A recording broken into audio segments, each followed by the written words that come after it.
Hello, Sherry. Welcome to your first class. Welcome to my QA institution. This is our beginning to IELTS study. 你好 Sherry， 谢谢选择 QA 教育，这是我们第一堂雅思课，我是 Robert。QA 是 questions and answers， 即以你的疑问来量身定制属于你的课程。请一定要记得帮我推广，让你的朋友扫描二维码来关注我们，谢谢。IELTS 雅思，我们都知道雅思和托福都是我们主要出国用的语言考试项目。那么雅思主要都有哪些国家需要这门考试呢？我们要回答这样一个问题 ：Where can I study if I pass the test？ 我们来看，北美有 The United States、Canada， 澳洲有 Australia、New Zealand， 欧洲有 Austria、Ireland、Britain, Germany, Holland, Belgium, Switzerland, Denmark, France, Italy, Sweden, Finland. 亚洲有 Hong Kong SAR, Japan, Malaysia, Singapore. 还有我们的南美有一个 Brazil。OK， 一眼望去，雅思适用于绝大部分英语为母语的国家和地区。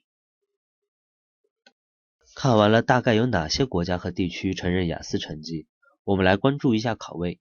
以广东省为例 ，Accuracy for IELTS， 这是近一段时间广东省的考位。今天是3月16号，可以看到4月2号到4月16号都已经报满了，但是4月21号起都还有充足的考位，不用担心抢不到考试。另外3月14号有一个重磅消息公布，中国大陆北京考场4月1日起，雅思 UKVI 的考试开始正式机考。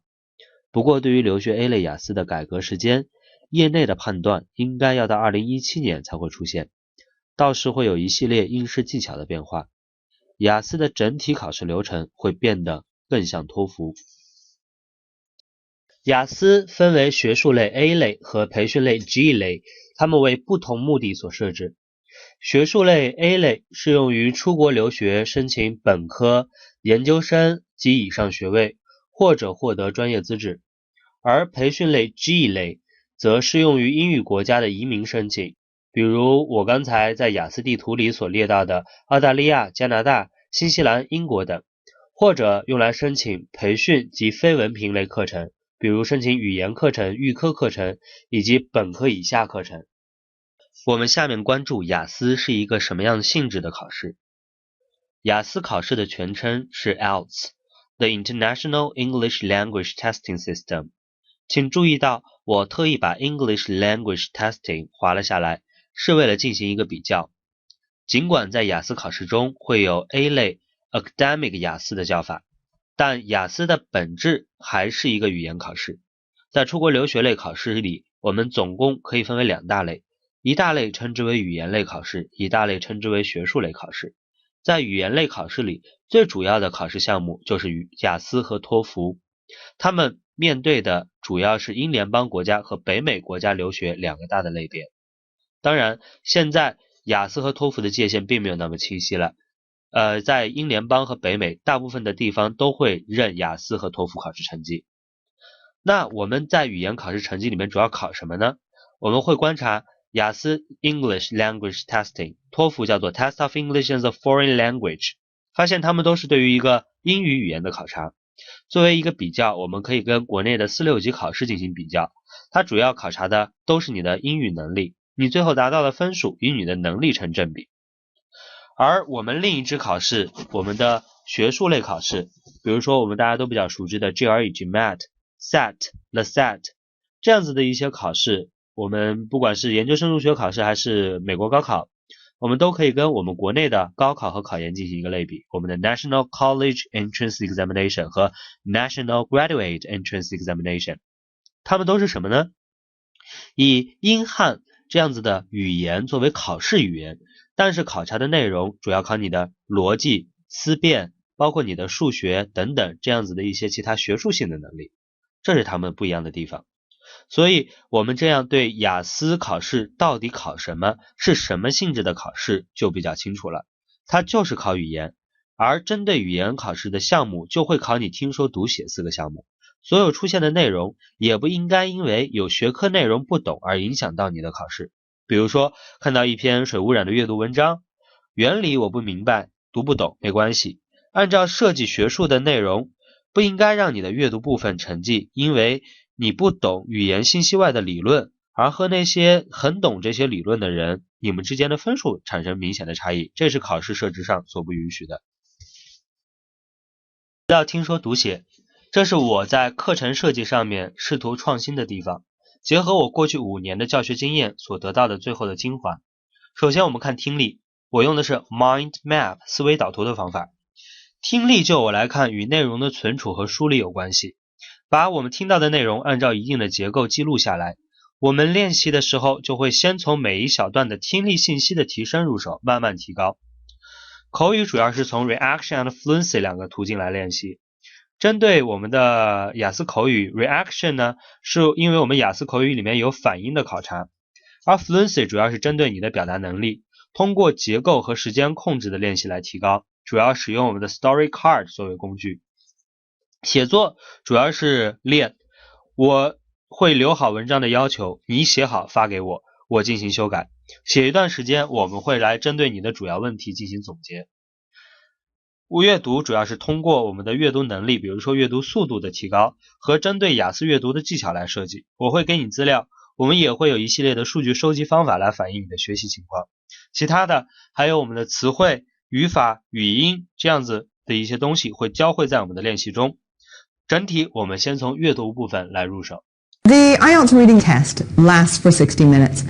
And unlike the listening test, which is the first test, you're not given time at the end to transfer your answers to the answer sheet. So you must put your answers on the answer sheet immediately. There are a total of 40 questions, just like on the IELTS listening test. And for each question you get right, you're given 1 point. You start off with 0 points, and you move your way up to 40.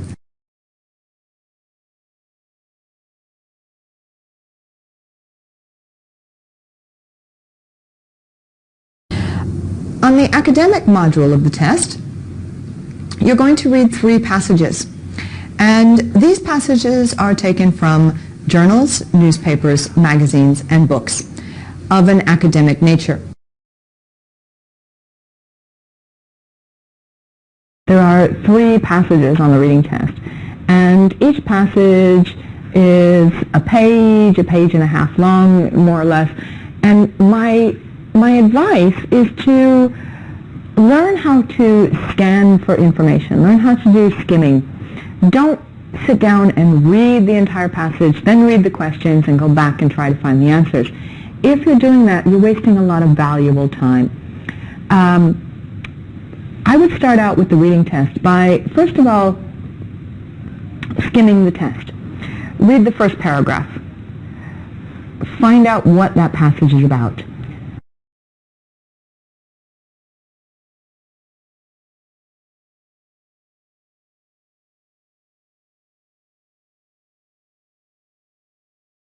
Go to each paragraph following that. Read the first sentence.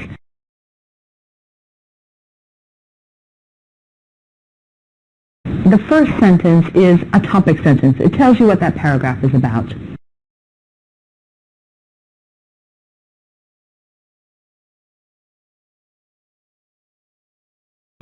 And then read the last sentence. It's a concluding paragraph. It tells you what the essay was about that you didn't read.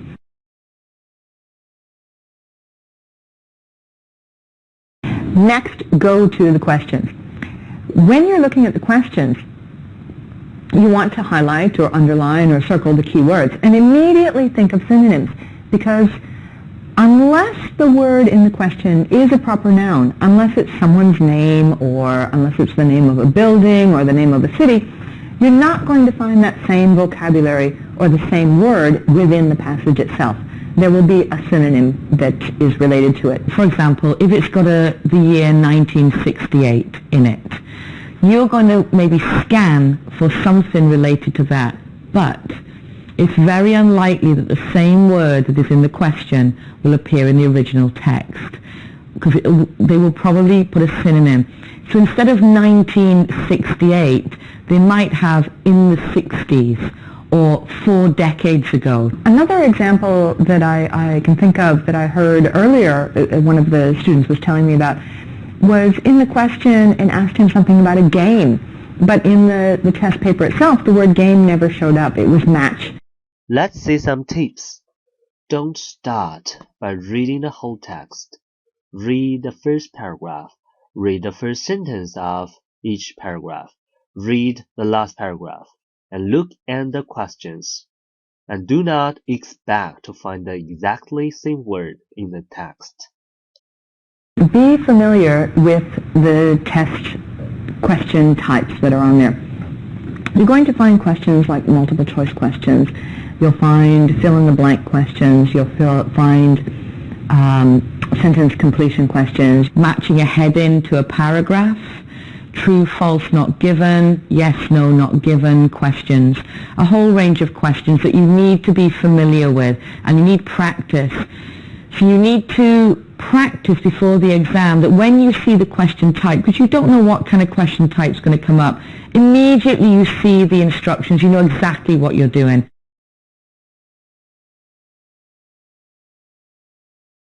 If you've got a multiple choice question in, say, the first passage, and the instructions of it say, choose 2 appropriate answers, right, or choose 2 appropriate letters, I'll guarantee you, when you see the next set of multiple choice questions, it won't be looking for 2 answers. It will be looking for either 3 or for 1.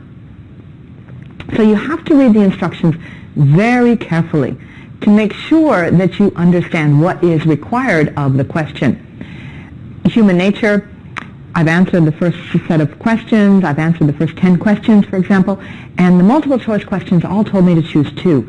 So when I go to the second passage, I've got a multiple choice question, I know I've got to come up with 2, but unfortunately it's asking you for 3. There are oftentimes on multiple choice questions that common sense can help you to answer the question. You might get a question about something general like the sun. Let's talk about the sun. And it says the sun is A, hot, B, blue, C, cold, and D, yellow. Well, you're human, you see the sun, you know it's not cold, so you can eliminate that answer. You know the sun isn't blue if you've ever looked at it, so you can eliminate that answer. Therefore, we only have 2 answers left. We have hot and yellow. We need to then look back into the passage and try and find something that relates to hot or something that relates to yellow. If you can't find the answer within the question, guess, because you're not penalized for wrong answers. You're only given credit for answers that are correct. Let's say the multiple choice questions. First, number of choices will change, so read the instructions carefully. And second, use common sense to eliminate obviously wrong answers. And last one, if you are not sure, guess one.